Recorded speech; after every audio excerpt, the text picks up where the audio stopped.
Donc, je suis Rémi de la société Arta France. Ça fait 4 ans qu'on développe une technologie qui permet de simplifier le quotidien des malvoyants et non-voyants. Donc dès aujourd'hui, vous pouvez le précommander sur notre site artafrance.com et vous pourrez ainsi, avec notre technologie, gagner en perception. Le dispositif Arta est composé de caméras qu'on met sur les lunettes qui vont capter tout ce qui est en face de l'utilisateur, donc tout ce qu'il a besoin de percevoir. C'est relié à un fil, à une ceinture.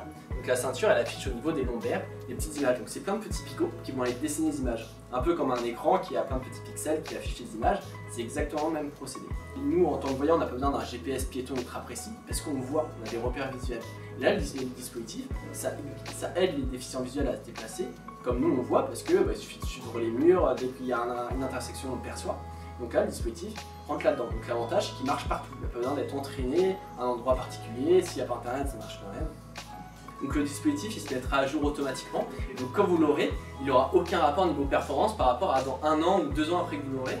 Parce qu'il y aura énormément d'amélioration. Il y a 2 ans, ça devient un gros problème.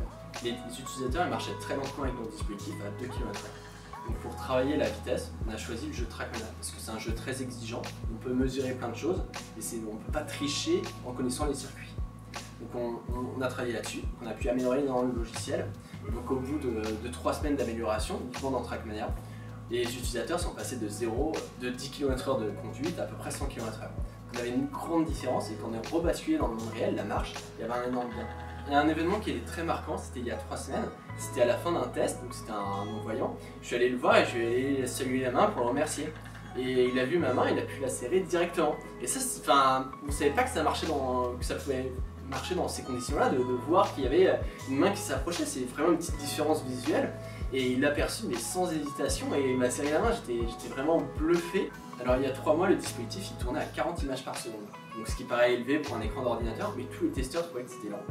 Donc maintenant le dispositif il monte jusqu'à 140 images par seconde. Et là sur le produit qui sortira, on sera à 200 images par seconde. Donc ce sera encore une étape au-dessus, un confort supplémentaire pour le quotidien.